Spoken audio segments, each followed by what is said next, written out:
दशरथ स्वामी इथवर आलास काय नाही भावाला एवढा मोठा दगड इथपर्यंत घेऊन येणं सोपं काम नव्हतं. माझं अंग दुखायला लागलंय, पायही दुखतायत. पण या दगडाच्या ओझ्यापेक्षा मला वाटेत जी माणसं भेटली त्यांच्या बोलण्याचा जास्त त्रास झाला. काय बोलले? वाटेत मला गावकरी भेटले, माझ्यावर हसले. मला म्हणाले, एवढा मोठा दगड कुठे घेऊन चाललायस आणि कशाला? मी थांबलो नाही, चालत राहिलो. मी काही ऐकलं नाही, तसंच पुढे चालत राहिलो. वाटेत एक वृद्ध गृहस्थ भेटले. मला म्हणाले, भाग्यवान आहेस, स्वामींनी दिलेलं काम करतोयस. स्वामींनी दिलेल्या कामात आपलंच भलं असतं. मी चालत राहिलो. नंतर पारावरची माणसं भेटली, मला दूषणं द्यायला लागली. मला बोलायला लागली, काय या मेल्याचं नशीब आहे, हा दगड घेऊन चाललाय. मी थांबलो नाही, मी मी मी तसाच चालत राहिलो. काही माणसांनी मदत केली, काही माणसं हसले, काही माणसांनी दूषणं दिली, बोल लावले, पण मी तसाच चालत राहिलो. स्वामी, अरे हेच तर आयुष्य आहे. कोणी कौतुक करणार, कोणी नाव ठेवणार, पण माणसाने विचलित न होता कर्म करत राहायचं, ध्येयाच्या दिशेने चालत राहायचं. श्री स्वामी समर्थ, श्री स्वामी समर्थ.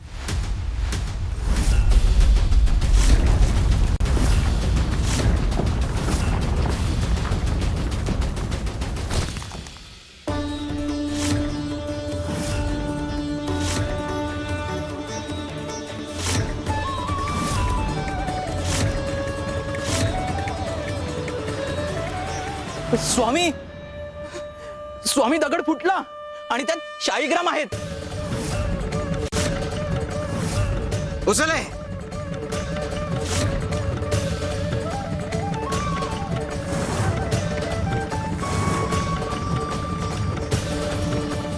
हे तुझ्या नशिबात होता. जर तू दगड उचलून इथवर आणलाच नसता तर हे मिळालं असतं का? नाही स्वामी. स्वामी, शाळीग्राम मिळावे म्हणून माझी फार इच्छा होती. आज ती माझी इच्छा पूर्ण झाली. लक्षात ठेवा, भाग्याचं कुलूप उघडतात एक कर्माच्या किल्लीने. अरे मन शुद्ध असेल तर कर्म आपोआप पवित्र होतं, आणि कर्म पवित्र असेल तर भाग्य साथ देतं. देव बाहेर नसतो रे, तो तुमच्या कर्मातून बोलत असतो. देवा, मीही हा अनुभव घेतलाय आणि आज सगळं हे पाहिलं आणि माझ्या मनातला गोंधळ शांत झाला. मी आभारी आहे तुमची. आजवर मी नेहमी ना देव बाहेर शोधत राहील. व्रतवैकल्य, उपास तापास, नियम, मान पान यात अडकून पडले होते. पण देव तर माझ्या भावनेत, माझ्या विचारात, माझ्या कर्मात होता. कपिला ताई, अहो हेच तर समजून सांगते मी तुम्हाला. भक्ती म्हणजे मागणं नव्हे, तर भक्ती म्हणजे स्वतःला शुद्ध करणं. आज स्वामी देवांमुळे मी योग्य वाटेवर आहे. श्री स्वामी समर्थ. सतत बुवाच्या रीला री ओढत गोड बोलते बुवाशी. बुवाचं मन जिंकून अधिकार मिळवायचा हिला, पण आम्ही तसं होऊ देणार नाही. हे पाण्याचे संपू दे, बघतेच या सुंदरीला. श्री स्वामी समर्थ.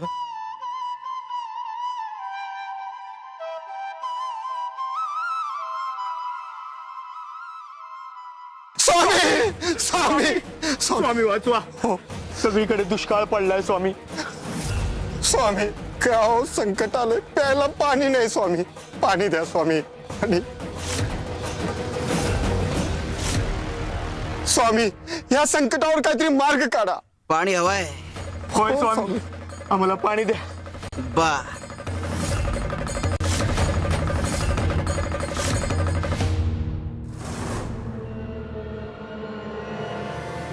अंजली, आता कुठं जायचं ग?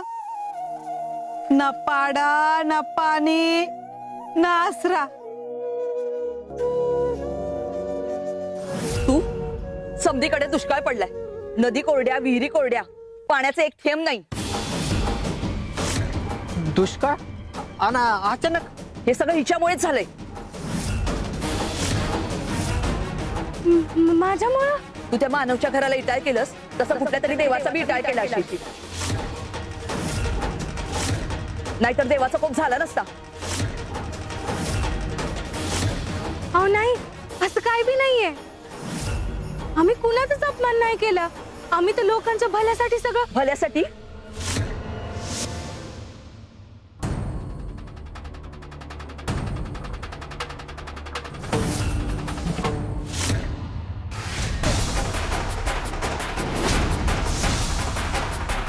बघितलंस, तुझ्या या एका चुकीमुळे आम्हा सगळ्यांना भोगावं लागतं. या आमच्या पोराबाळांना पाणी नाही. त्यांचे जर असेच हाल होत राहिले तर सोडणार नाही तुला. अंजली, खरंच आपण दोषी आहोत का?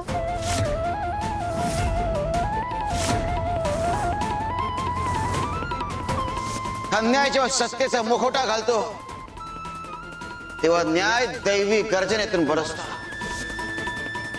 आता सगळं कळतंय मला. हा कोप दुष्काळ नाही, ही तर जाणीव आहे. मग आपण आता काय करायचं? स्वामींशी बोलायला हवं. तिथंच काय ते उत्तर मिळेल.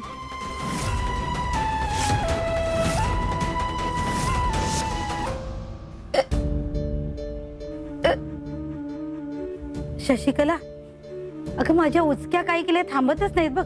मी दूध घेऊन येऊ का? आण बाई लवकर.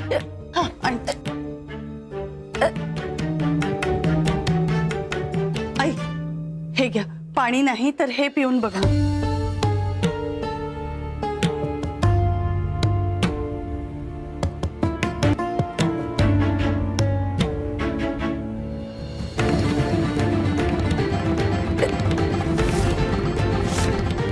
अरे देवा, अगं आई, आता तरी माझा ऐक. हा त्रास वाढण्याआधी मला पाड्यावर जाऊ द्या. त्या अंजली सोबत वीट रचू द्या. त्याशिवाय हे सगळं थांबणार नाही. माझा जीव गेला ना तरी चालेल, पण तुला विटाळ होऊ देणार नाही मी. हा हट्ट, हा अंधविश्वास, अगं ह्या सगळ्यामुळे ना गावातल्या लोकांचा जीव जातोय आणि तुला अजूनही त्या विटाळाचं पडलंय.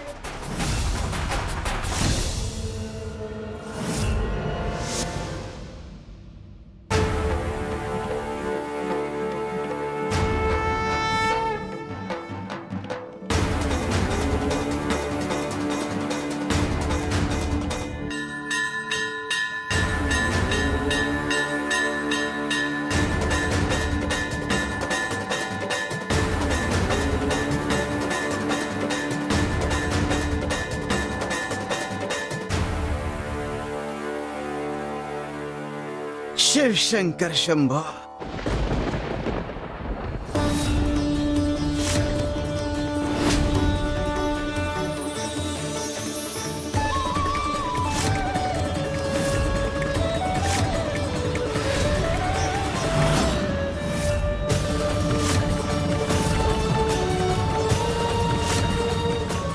श्री स्वामी समर्थ, श्री स्वामी समर्थ. पाणी आलं. पाणी आलं. सध्या गावाला कळवायला हवं. होय, होय.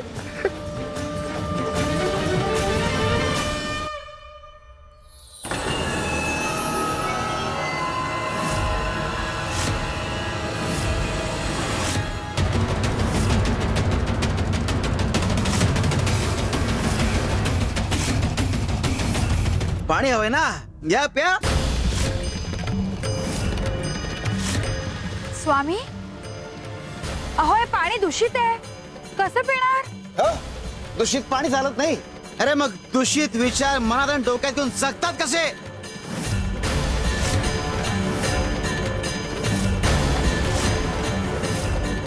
आधी मन स्वच्छ करा, मग स्वच्छ पाणी मिळेल. शिव शंकर शंभो. स्वामी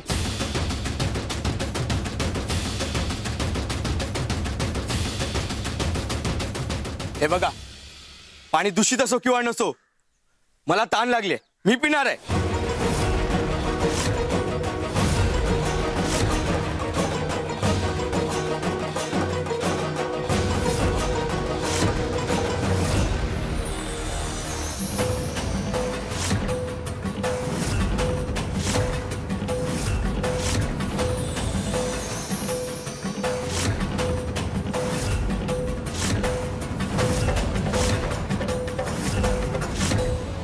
स्वामी देवांचं ऐका. त्यांचा शब्द हा फक्त शब्द नाहीये, तर तो आरसा आहे. आपण कोण आहोत, आपण कसे वागतो हे दाखवणारा आरसा. मानवच्या घरचेच नाही, तर गावातले काही लोकही पाड्यावरच्या लोकांना माणूस म्हणून पाहत नाही, तर त्यांना वेगळं ठरवतात. खालच्या वर्गातले मानतात, त्यांच्या दुःखाकडे दुर्लक्ष करतात. पण पाणी ही केवळ गरज नाहीये, तर ती कसोटी आहे. जिथे तहानलेल्या माणसांकडे पाहून हृदय हालत नाही, तिथे देव, निसर्ग, पाऊसही थांबत नाही. स्वामी देवांनी आज दाखवून दिले, जर पाड्यावरच्या लोकांना पाणी मिळणार नसेल ना, तर ते तुम्हाला कुणालाच मिळणार नाही. तेव्हा आता शाणे व्हा, हा भेदभाव थांबवा. मानवच्या घरच्यांना समजवा, आणि ते जर ऐकले नाही तर एकत्र येऊन त्यांना बदलायला भाग पाडा. एक लक्षात घ्या, ही शिक्षा नाहीये, तर ही एक संधी आहे आपल्या विचारांना शुद्ध करण्याची आणि माणूस म्हणून पुन्हा उभं राहण्याची. ज्यांना तहान लागले त्यांची वेदना जर आपण समजून घेतली ना, तरच निसर्ग आपली तहान भागवेल.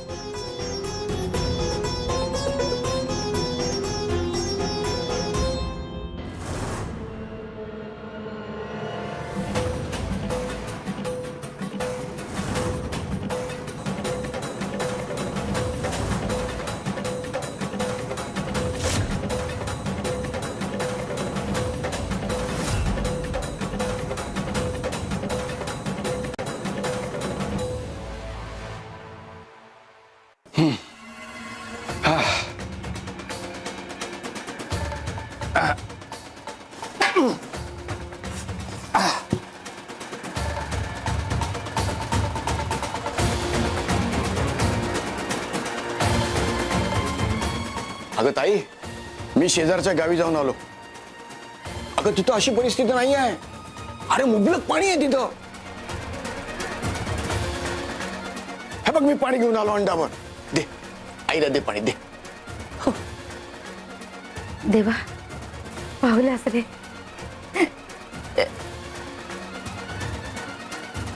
शशिकला, दे बाई पाणी लवकर. हो हो हो.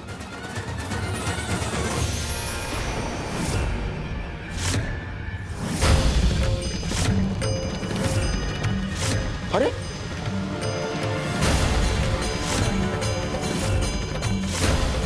अरे मगाशी मी पाणी आणलं तेव्हा थंड होतं. आता हे अचानक कसं काय उकळायला लागलं?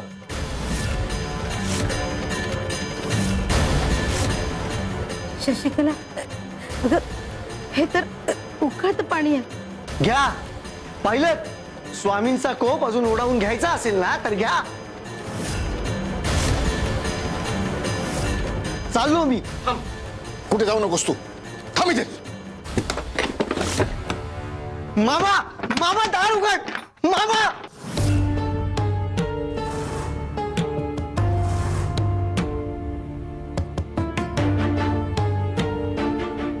शशिकला, अगं मरताना तरी मला 2 घोट पाणी मिळेल का ग? आई, अजय, अजय, अजूनही वेळ गेलेला नाहीये. हट्ट सोडा. स्वामींनी सांगितलेलं ऐका, नाहीतर सगळं हाताबाहेर जाईल. आणि जिथे माणूस माणुसकी नाकारतो ना, तिथे निसर्ग शेवटचा इशारा देतो.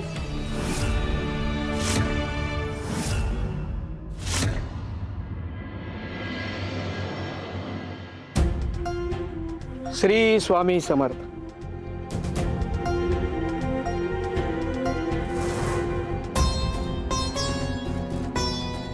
काय रे फुलांनो, तुम्ही करता का भेदभाव? की मी वरच्या फांदीवरचा, तू खालच्या फांदीवरचा, तुझ्यापेक्षा माझा सुगंध छान, माझा रंग उजळ, तुझा कमी उजळ.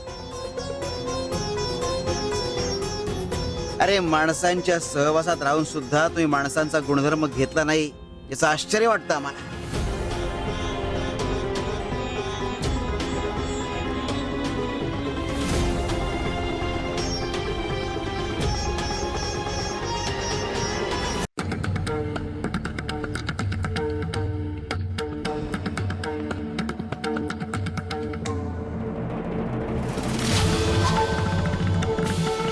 सांगा बरं, कुठलं फुल वरच्या फांदीवरचं आणि कुठलं फुल खालच्या फांदीवरचं?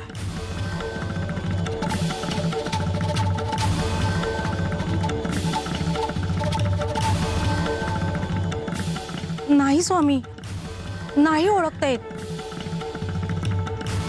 कारण फरक नाहीच आहे. अरे देव किंवा निसर्ग फरक करत नाही. त्याच्या घरात सर्व फुलं सारखेच. वरच्या फांदीवरचं फुलही सारखं आणि खालच्या फांदीवरचं फुलही सारखंच. कुठलं फुल कुठल्या फांदीवर येणार यात त्या फुलाचं काही कर्तृत्व नसतं. त्याचप्रमाणे कोण कुठल्या घरात जन्म घेणार यात त्या व्यक्तीचं काही कर्तृत्व नसतं.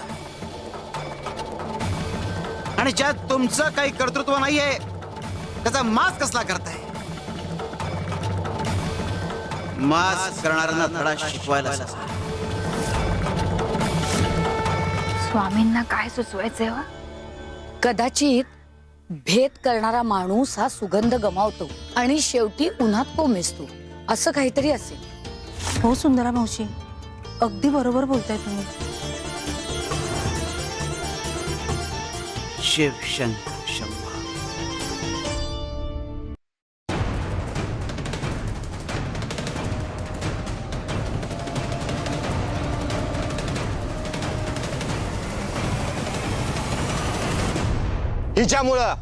हिच्यामुळं झालंय सगळं. पाड्यावर पाणी आणायचं होतं हिला, आणि आता अख्खं गाव तहानलेलं आहे. नाहीतर काय, आधीच पाड्यावरच्या लोकांना डोक्यावर बसवलंय आणि आता देवही कोपलाय. हो नाही हो, असं काय बी नाहीये. आम्ही कुणाचंच वाईट नाही केलंय. आम्ही तर लोकांच्या भल्यासाठी सगळं. नमस्कार, नाटक नको करू आमच्या समोर. अहो दादा, आमच्यामुळे दुष्काळ पडला असतं तर देवानं आम्हाला शिक्षा दिली असती की.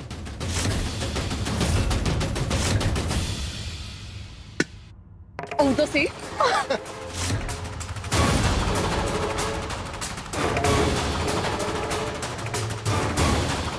ओ ताई, असं नका करू. अहो तिने काय नाही केलं. औदसी जीवच घेते तुझा. सोडा. अहो ताई सोडा तिला. आता तिला मारू काय पाणी येणार आहे का? कोणी मध्ये पडायचं नाही. सोडा तिला. अहो तिने काय नाही केलं.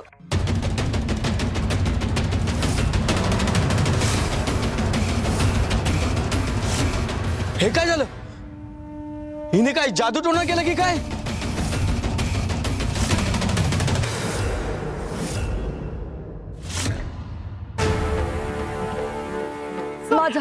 माझा श्वास का थांबतो?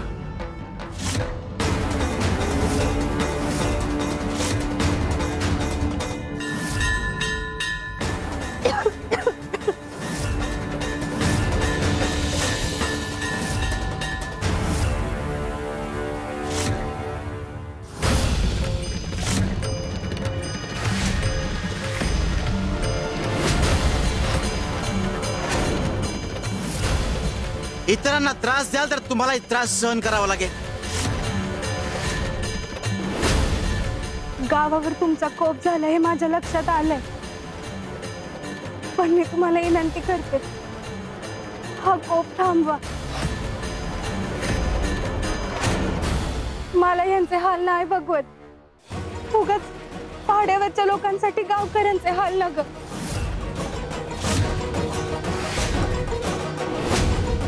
हे कुठल्या कोपाचं फळ नाही, हे कर्माचं फळ आहे.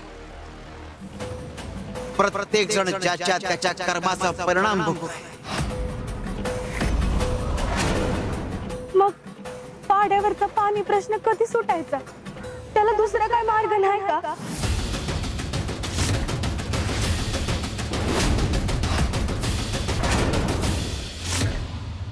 हे कुठल्या कोपाचं फळ नाही, हे कर्माचं फळ आहे. कुणामुळे कुणाला त्रास होत नाही. प्रत्येक जण ज्याच्या त्याच्या कर्माचा परिणाम भोगतोय. स्वामी, मग पाड्यावरचा पाणी प्रश्न कधी सुटायचा? त्याला दुसरा काय मार्ग नाही का? तुझ्या अजूनही लक्षात येत नाहीये, हा प्रश्न फक्त पाण्यापुरता मर्यादित नाहीये. आज प्रश्न पाण्याचा आहे, उद्या धान्याचा होईल, परवा घराचा, आणि एक दिवस श्वास घ्यायलाही मनाई करतील हे लोक. स्वामी, हे सगळं माझ्यामुळं. तुझ्यामुळे काही नाहीये. हा प्रश्न तुझ्या एकटीपुरता नव्हताच कधी. हा प्रश्न व्यापक आहे आणि तुझ्या माध्यमातून हा प्रश्न सोडवण्याचा प्रयत्न आहे आमचा. पण स्वामी, लोक आम्हाला दोष देत आहेत. लोकांची मती भ्रष्ट झाली आहे, ती ठिकाणावर आणायची आहे. ठेच लागल्याशिवाय शहाणपण येत नाही. लागू दे ठेच.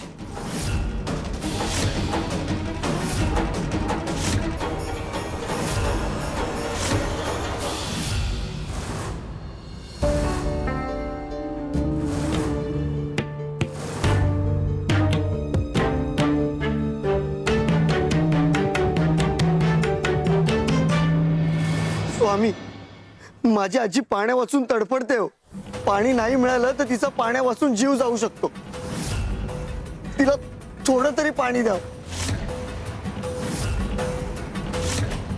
स्वामी, स्वामी, मी विनंती करते, आम्ही यांना गमावू नाही शकत. स्वामी, थोडं तरी पाणी द्या, पाणी द्या स्वामी.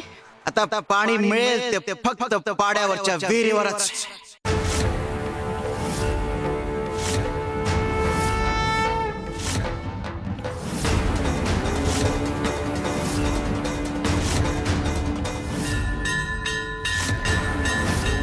त्याकरता जे मंदिर विहिरीजवळ बांधलं जातंय, त्या मंदिराजवळ अंजली आणि मानवच्या हातून वीट रचली गेली पाहिजे, तरच पाणी मिळेल. आणि ज्यांना हे मान्य आहे ते चला आमच्या बरोबर आहे.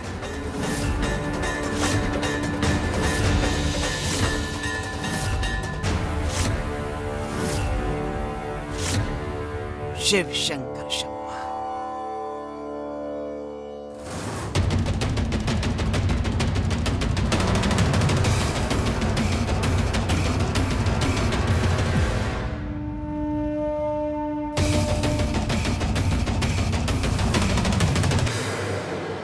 स्वामी, चुकलो आम्ही, माफ करा. आज आमच्या डोळ्यावरची अज्ञानाची आवरणं उतरली, आम्हाला उपरती झाली. आम्ही ज्यांना कमी लेखलं, दूर केलं, ज्यांच्या वेदना पाहूनही आम्ही पाहिल्या नाही, त्या प्रत्येक क्षणाची आज जाणीव होती. स्वामी, आम्हाला माफ करा. आम्ही धर्माच्या नावावर अधर्म केला स्वामी. पवित्रतेच्या नावावर माणुसकीला काळीमा फासला. आजवर तुम्ही जे वागलात त्याकरता त्यांची माफी मागा आणि सांगा की पुन्हा असं वागणार नाही ते.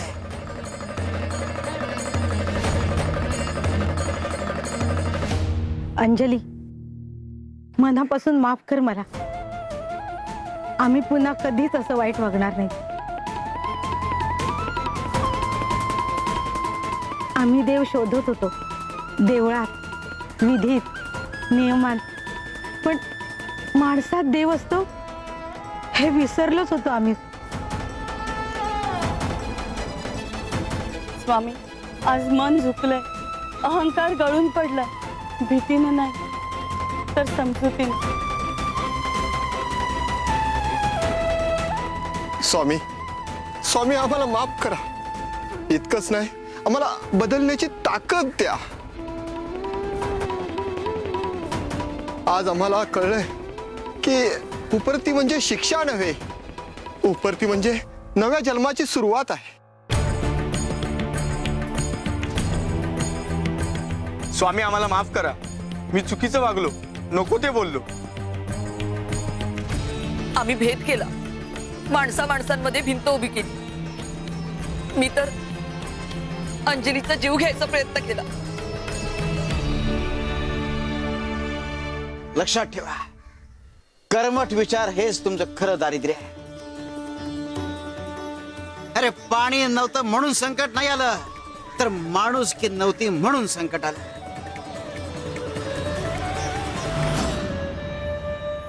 अरे जिथे अहंकार पुढे येतो तिथे देव मागे हटतो, आणि जिथे माणूस की पुढे येते तिथे देव आपोआप प्रकटतो.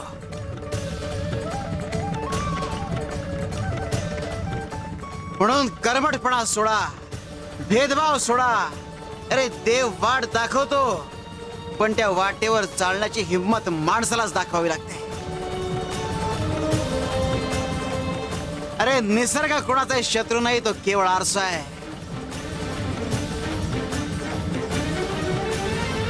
अंजलीचा वीट घेऊन ये.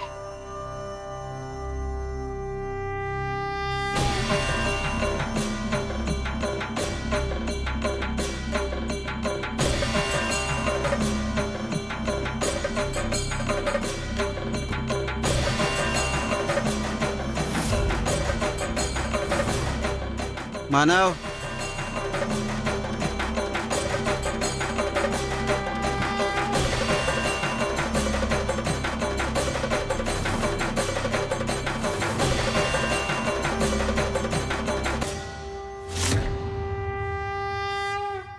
थांब मानव.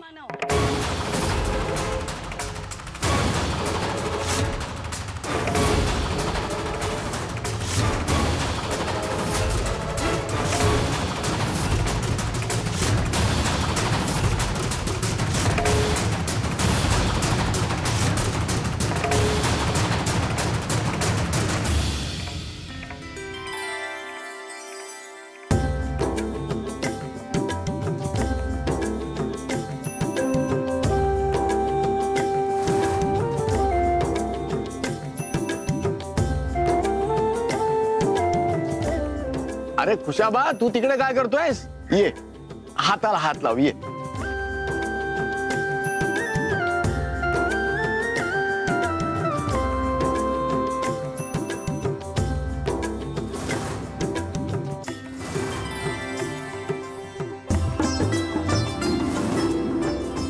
श्री स्वामी समर्थ.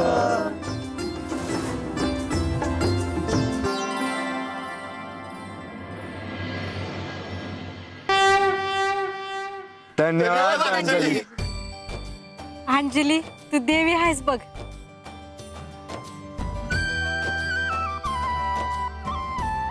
स्वामी, आज तुमच्या आशीर्वादामुळे फक्त या विहिरीला पाझर फुटला नाहीये, तर या गावातल्या प्रत्येक गावकऱ्याच्या मनाला मायेचा पाझर फुटलाय.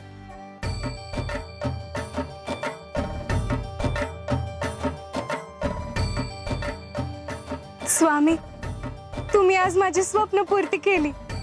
माझं स्वप्न पूर्ण झालं स्वामी. कारण तुझं स्वप्न हे केवळ तुझ्या करता नव्हतं, तर सगळ्यांकरता होता.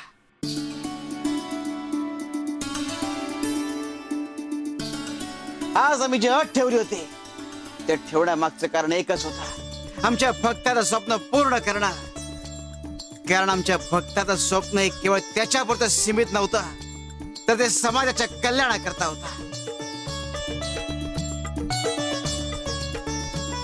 मंदा, तहान लागली होती ना? होय स्वामी. अंजली,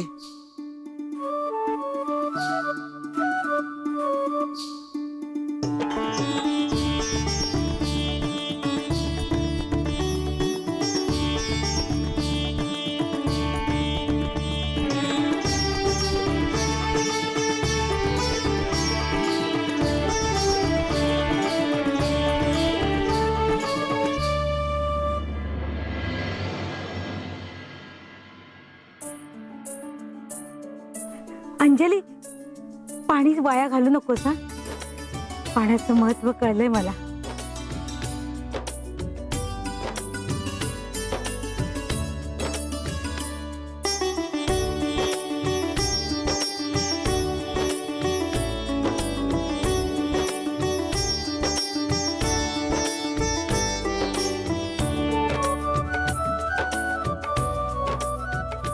स्वामी, विहिरीचं पाणी खूप गोड आहे. अगं माणसात गोडवा निर्माण झाला की तो गोडवा इतर गोष्टींमध्ये उतरतो.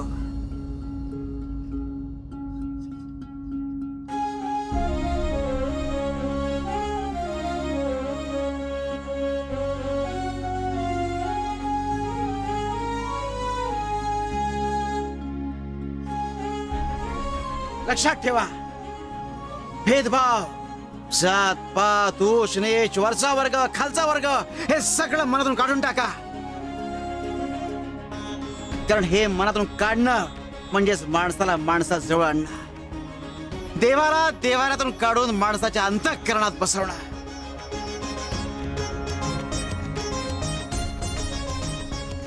लक्षात ठेवा, जिथे भेदभाव संपतो तिथेच देव प्रकटतो. स्वामी, मी ह्याचा केवळ माध्यम होते. अगं माध्यम बनणं ही सर्वात मोठी सेवा आहे. घेऊ नकोस, मी तुझ्या पाठीशी आहे.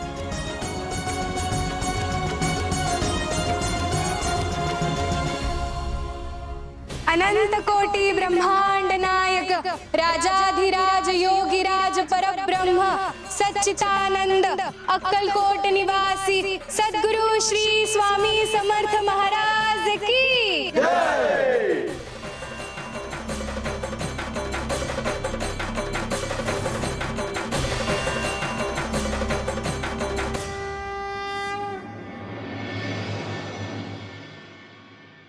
स्वामी देवा, भोजन करून घ्या बरं.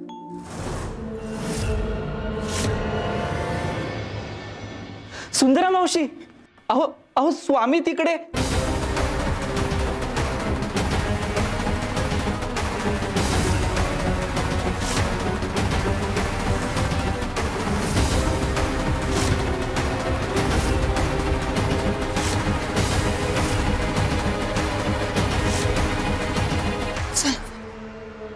चला चला.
स्वामी देवा, आपण इथे स्मशानात. स्मशान नाही, सत्य, अंतिम सत्य. वेळ आली आहे सुंदरे.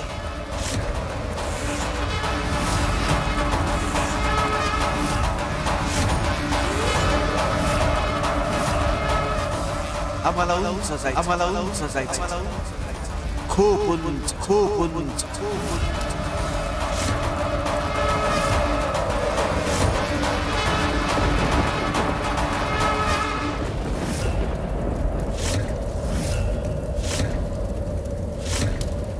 हा संकेत नवीन स्वामी लीलेचा की कायमच्या स्वामी विरहाचा.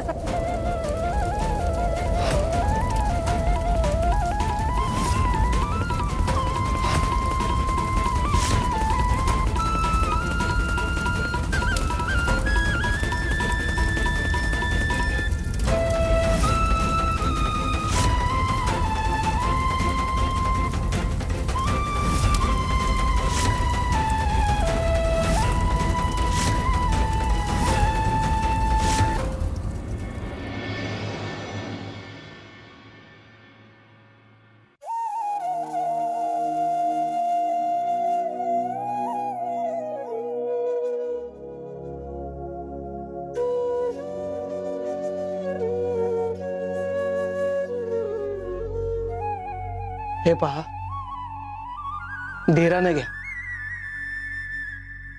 वेळ सगळं ठरवते आणि काळ हा सगळ्यांवर रामबाण उपाय आहे.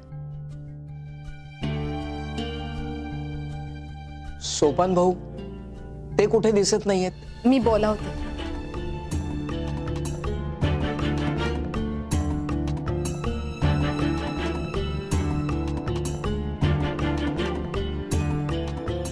मला काहीतरी बरोबर वाटत नाही. मला सुद्धा.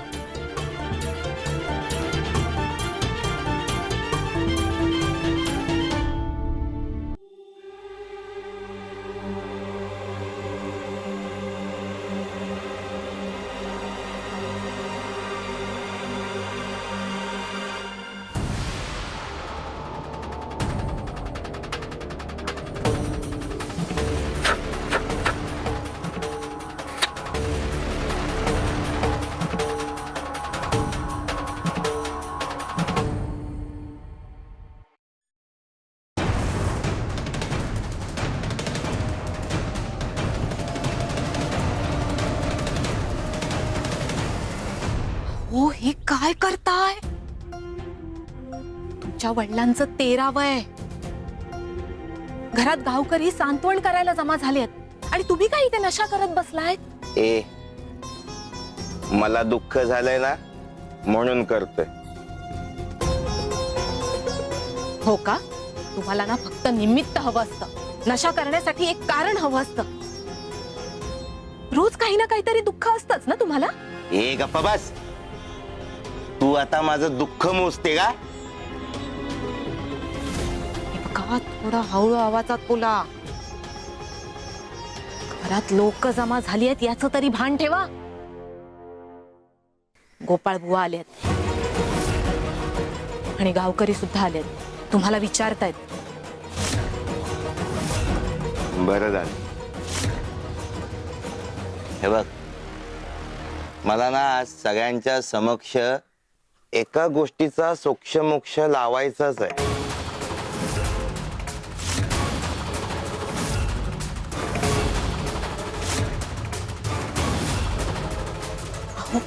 काय म्हणताय तुम्ही? काय नाही, चल सगळ्यांसमोर बोलूया. चल. अहो पण अगं चल चल.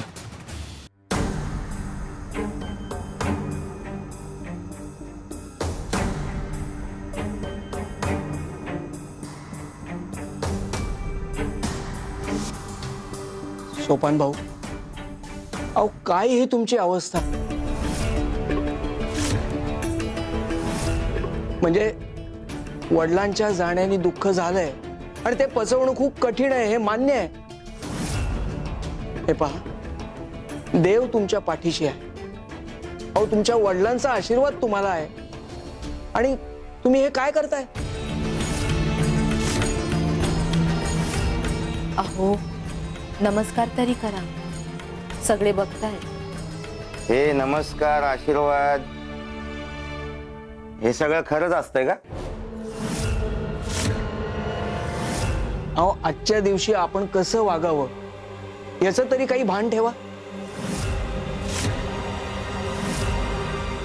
भान ठेवायचं ना म्हणूनच आलोय.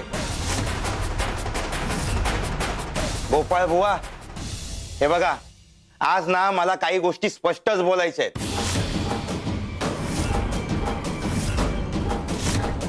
आज 13व्याच्या दिवशी काहीतरी विनसलं वाटतं. हो, आज राहू द्या. आजच.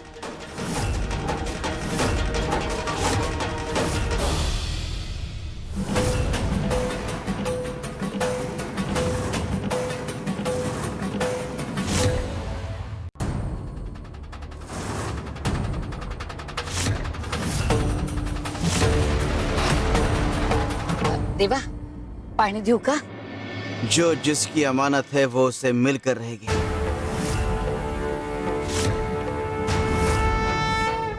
वक्त के गुजरने से पहले हमें यह समस्या सुलझानी पड़ेगी. गयाताई, स्वामी वक्त से पहले असं का म्हणाले असतील हो? तुम्हाला काही कल्पना आहे का याची? कपिलाताई, अहो खरंच मला काहीच माहित नाही. स्वामी याआधी असे कधीच वागले नाहीत. मी पहिल्यांदाच त्यांना असं वागताना बघते. कपिलाताई, खूप भीती वाटते हो मला.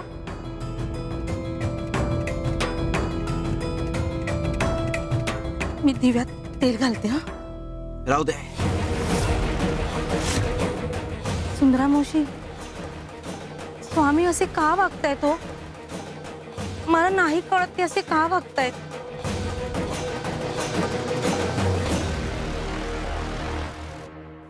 गोपाळ बुवा, हे बघा, आज ना मला काही गोष्टी स्पष्टच बोलायच्या आहेत.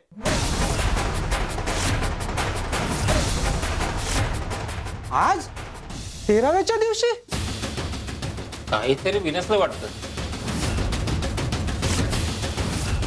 हो, आज राहू द्या. आजच.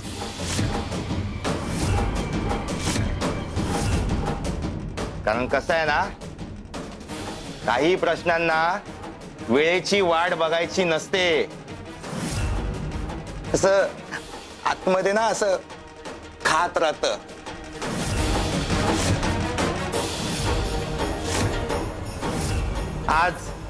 आज या पादुकांसमोर आणि सगळ्यांसमोर मी सत्य बोलणार आहे. सोपान भाऊ,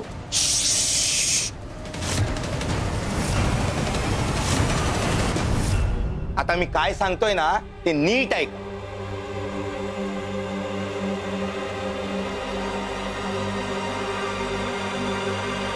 दत्तगुरु महाराज की जय. माझ्या लेकरासाठी प्रार्थना करा. हे माझ्या नवसाचं फळ आहे. दर गुरुवारी अशीच भरभरून देणगी ठेवतात ही लोक. ही तर आयती कमाई आहे. फक्त बसून दर्शन द्यायचं आणि सगळं मिळवायचं. दत्तगुरु, तुमच्या या सगळ्या भक्तांची दुःख दूर करा आणि यांचं आयुष्य उजळवा.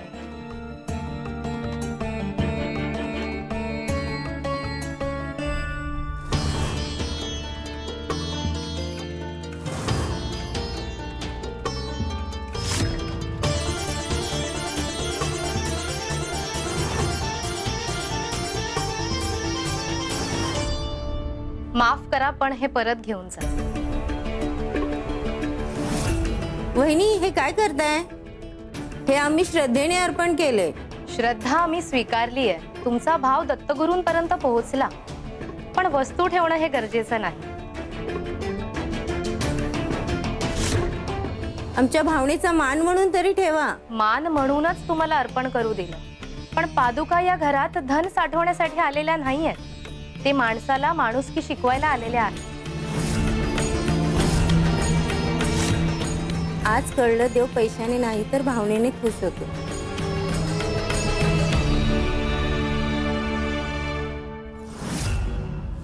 हा शुद्ध वेडेपणा करतायत. तो न पैसा परत करायचं असतं का? हातात आलेलं सोडायचं. पादुका असल्या की कसं सगळं मिळू शकतं, पण ह्यांना ना त्याची किंमतच नाही. या दत्तगुरूंच्या पादुका. बाबांना दत्तगुरूंचा साक्षात्कार झाला ना तेव्हा मिळाल्या होत्या. अत्यंत चमत्कारिक आहेत त्या. दर्शनाला येणारा प्रत्येक जण काही ना काही अनुभव घेऊन जात होता. मन हलकं व्हायचं त्यांचं, आशा जाग्या व्हायच्या त्यांच्या. हो, हे सगळं खरं आहे, पण तुम्हाला आणखीन काही बोलायचंय का सोपान भाऊ? लोक दर्शन घेतात आणि जाताना भर भरून दक्षिणा ठेवतात. बाबांनी कधीच याचा फायदा करून घेतला नाही आणि हा मोरयाही बाबांच्या पावलावर पाऊल ठेवून चालतात. ह्या पादुकांना माझ्याकडे असायला हव्या. कमाई कशी करायची ना ते मी दाखवून देईन. भावना, श्रद्धा, चमत्कार, अरे सगळ्याला किंमत असते. फक्त ती वसूल करायला शिकायला. काल रात्री स्वामी देवांनी संकेत दिलाय ना, तेव्हापासून अस्वस्थ झालीये मी आता स्वामी देवांना एक क्षणही नजरेआड होऊ देणार नाहीये. तुमची भीती कळते मला. अहो पण काल रात्रीपासून तुम्ही एक क्षणी आराम नाही केला. नाही नाही, मी आता त्यांना नजरेआड होऊ देणार नाही. आणि हो, स्वामी देव जर स्थानाबाहेर गेले तर स्वामी देवांबरोबर कोणतरी एक सेवेकरी असायलाच हवा. हो, जलाशयावर लक्ष ठेवलं म्हणून पाण्याची वाफ होणं थांबत नाही.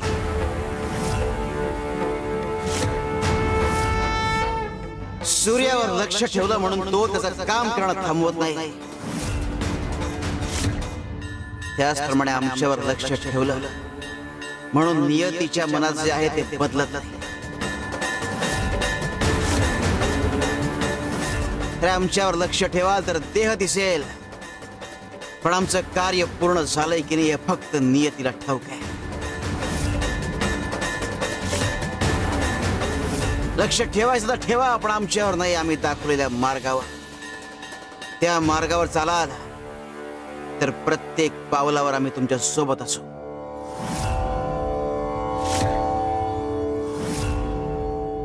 शिवारे शंकर नमामि शंकर शिवशंकर शंभो. हे गिरिजापती भवानी शंकर शिवशंकर शंभो. तुम्हा सगळ्यांना तर माहितीच आहे, या दैवी पादुका आमच्या बाबांना प्राप्त झाल्या होत्या. लोकांची या पादुकांवर श्रद्धा आहे आणि अनेकांना या पादुकांच्या कृपेचं प्रत्यंतरही आलेलं आहे. आणि त्याच संदर्भात मला तुमच्या सगळ्यांशी बोलायचं आहे. हो, आज 13व्याच्या दिवशी हा विषय नको. तू गप्प बस.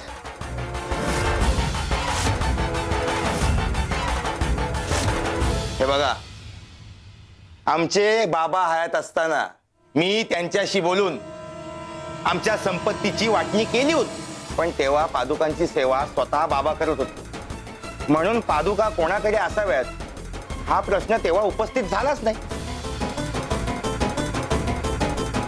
आता बाबांच्या निधनानंतर पादुका कोणाकडे असायला हव्यात हा निर्णय झालाच पाहिजे. मी धाकटा असलो म्हणून काय झालं? पादुकांच्या सेवेचा मान मलाच मिळायला हवा.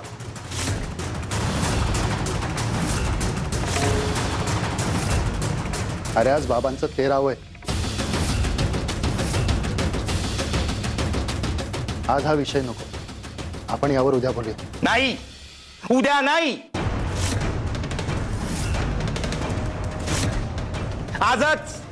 आजच निर्णय झाला पाहिजे. कारण आज निर्णय झाला ना तरच बाबांच्या आत्म्याला शांती मिळेल. नाहीतर त्यांच्या आत्म्याला अशी रुखरुख लागून राहील रे. अहो, अशा गोष्टींना वेळ द्यावा लागतो. आणि या आजच्या दिवशी अशा गोष्टी म्हणजे गोपाळ बुवा, हे बघा, माझ्या मनात जे होतं ते मी स्पष्ट बोललेलो आहे. कसं आहे ना, मला पादुकांची सेवा करायचीच आहे.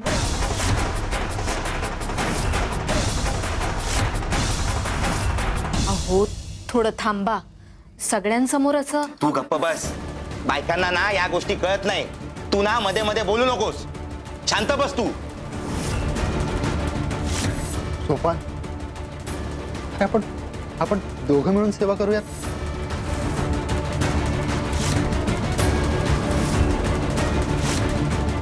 बाबांचा वारसा आपण दोघांनी चालवला तर त्यांना आनंदच होणार आहे. नाही, वारसा आहे ना एकानीच चालवायला हवा.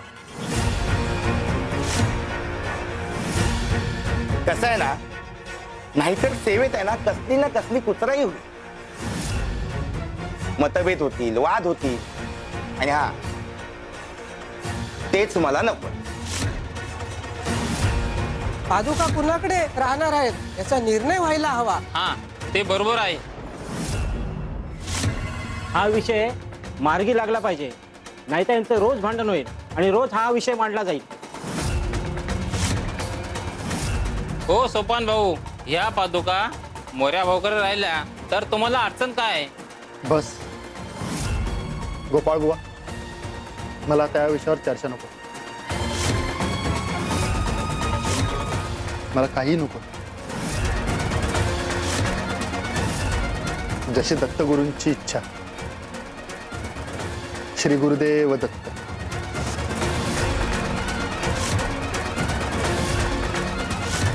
सोपान, तुला जर खरंच पादुकांची सेवा करायची असेल तर तू पादुका घेऊन जाऊ शकतेस.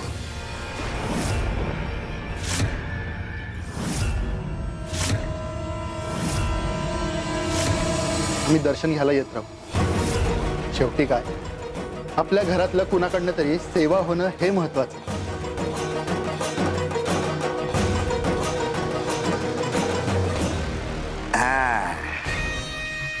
आता कसं हे योग्य आहे काय? आहो, मला थोडं बोलायचंय तुमच्याशी. हो जा जा जा, तुम्ही जा. मी पादुका घेऊन जातो. थांबा भाऊजी, मला पादुकांच्या निर्णयाबद्दलच बोलायचंय. कृपया माझं थोडं ऐकून घ्या, मग तुम्हाला हवा तो निर्णय घ्या.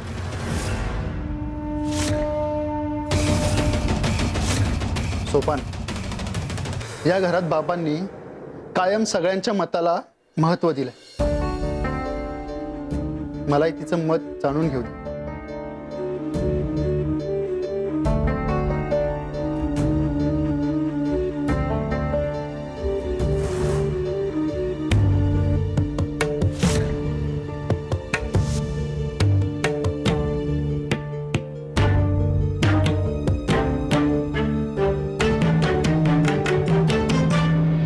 सोपान भाऊ, सेवा हक्काने नाही मिळत.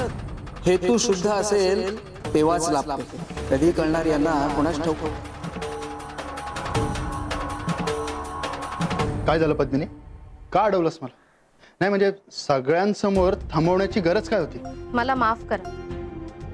तुम्हाला अडवणं योग्य नव्हतं हे मान्य आहे मला, पण माझा नाईलाज होता हो. वाटण्यांच्या वेळी मी काहीही बोललेले नाहीये हो. आपल्याला कमी मिळालं जास्ती मिळालं ह्याने मला कधीच फरक पडलेला नाही, कारण ते सर्व क्षणभंगूर आहे. पण पादुकांच्या बाबतीत मात्र माझं ऐकून घ्या. आहो, ती एक केवळ वस्तू नाहीये हो, ती एक जबाबदारी आहे, ती एक तपश्चर्या आहे. काय म्हणायचं काय तुला? सोपान भाऊजींनी मामांची हयात असताना पादुकांची कधीच सेवा केलेली नाही, अगदी एकदाही नाही. त्यांना पादुकांच्या बाबतीत काही आस्था आहे असं तर मला वाटतही नाही. आणि त्यांचा नशा करणं तर तुम्हाला माहितीच आहे. हो, ते मला माहिती. म्हणूनच मला भीती वाटते हो. पादुकांच्या सेवांच्या बाबतीत त्यांच्याकडनं काही हलगर्जीपणा झाला तर. अहो, सेवा काही वेळ काढून केलेलं काम नाहीये हो, ती मन झोकून दिल्यावरच होते. पण पद्मिनी, अगं तू स्वतःहून म्हणालाय ना त्याला पादुकांची सेवा करायची. आणि जर का तो आता स्वतःहून म्हणालाय तर त्याची काळजीही तो स्वतः घेणारच. नाही, मला असं अजिबात वाटत नाही. आणि म्हणूनच मी तुम्हाला एकच गोष्ट सांगते की त्यांना पादुका का हव्या आहेत हे तुम्ही आधी समजून घ्या. हे बघ पद्मिनी, तुला नेमकं काय म्हणायचंय ना ते मला अजूनही कळत नाहीये. अहो, मागे काय घडलेलं ते तुम्हाला आठवतंय ना?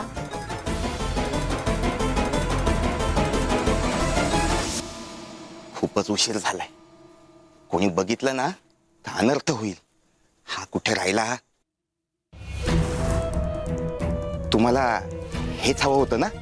हो हो, हे बघा, हे साधं सुधं चंदन नाहीये. ज्या चंदनाचा लेप पादुकांना लागतो ना तेच चंदन आहे याच्यात. तुम्ही एक काम करा, हे आहे ना तिजोरीमध्ये ठेवा. म्हणजे बघा कशी बरकत होते ती. अहो बऱ्याच लोकांना अनुभव आलेला आहे. 1 वर्ष किती, फक्त 1 वर्षात तुम्ही धनात ठेवाल. ठीक आहे का?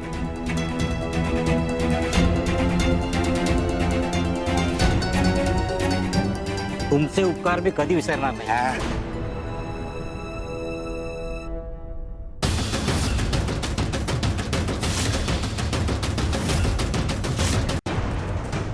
अहो हे काय चाललंय भाऊजींचं? पादुकांचं चंदन? हे काय करतोय सोपान? पादुकांच्या चंदनाचा सौदा करतोयस? अरे लाज कशी वाटली नाही तुला? बाबांनी आयुष्यभरात असं कधी काही केलं नाही. त्यांनी तुला चंदन द्यायला नकार दिला कारण त्यांना माहिती होतं की तुझा हेतू चांगला नाहीये. थांबा थांबा, तुमचा ना काहीतरी गैरसमज होतोय. गैरसमज? अहो भाऊजी आम्ही स्वतःच्या डोळ्यांनी पाहिलंय तुम्हाला. अहो वहिनी, मी चंदन विकत देत नव्हतो. अहो ते मित्र आहेत म्हणून त्यांना मैत्री खातर दिलंय. काय? हो हो. आणि तुझ्या हातातले हे पैसे? आणि हे पैसे चंदनाचे नाही आहेत. त्यांनी ना माझ्याकडून उधार घेतले होते म्हणून त्यांनी ते परत केले. बरोबर ना? हो हो बरोबर. तुझं बोलणं आम्हाला पटत नाहीये सोपान. तुम्हाला वाटते ना मी खोटं बोलतोय? मग ना एक हे बघा, या पवित्र चंदनाची शपथ घेऊन सांगतो, मी कोणतंही चुकीचं काम केलेलं नाहीये. पादुकाच्या चंदनाची शपथ? अहो पण पद्मिनी, हा कितीही चुकत असला ना तरी पादुकांच्या चंदनाची खोटी शपथ घेणार नाही. एवढं तरी ओळखतो मी याला. सोपान, हा विषय मी सध्या इथेच थांबवतोय. पण जर का तुझ्या मनात असं काही असेल ना तर ते आत्ताच मनातनं काढून टाक. नाही दादा, ते ना गैरसमज झालेला, बस, बाकी काही नाही. मी आशा करतो की हा फक्त एक गैरसमजच असावा. मग तू निश्चिंत राहा. त्या दिवशी तुम्ही त्यांच्या बोलण्यावर विश्वास ठेवलात, पण माझं मन अजूनही मानत नाहीये हो. कारण मला खात्री आहे त्या दिवशीही त्यांनी खोटी शपथ घेतली होती. अहो पादुकांची सेवा ही एक साधना असते. ती मनोभावे निस्वार्थीपणे करावी लागते हो. आणि भाऊजी हे कधीच करणार नाही. आणि असं का वाटतंय तुला?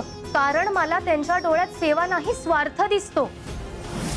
आणि मला खात्री आहे पादुकांमधून होणारी कमाई त्यांना नक्कीच खुणावत असणार. पादुकांसाठी त्यांच्या मनात श्रद्धा नाहीच आहे हो. त्यांच्यासाठी ती एक कमाईचं साधन आहे. अहो माझं थोडं ऐका हो. पादुकांचा व्यवहारासाठी, स्वतःच्या फायद्यासाठी आपण कधीच उपयोग होऊ देता कामा नये. आणि ही फक्त तुमची जबाबदारी नाहीये हो, तुमचं धर्म कर्तव्य आहे. आणि मामांजींचीही तुमच्याकडनं हीच अपेक्षा होती हो. अहो त्यांनी आयुष्यभर पादुकांना कमाईपासून दूर ठेवलं. आणि जर आपण आता दुर्लक्ष केलं ना तर त्यांच्या तपश्चर्येला कलंक लागेल. कळलंय मला तुला काय सांगायचंय. ही केवळ कुटुंबाची गोष्ट नाही तर श्रद्धेचा प्रश्न आहे. पण पद्मिनी, अडचण एकच आहे की आपण थेट विरोध त्यांना करू शकत नाही किंवा त्यामागची कारणं सुद्धा त्यांना सांगू शकत नाही. मांजराच्या गळ्यात घंटा तर बांधायची, पण कशी?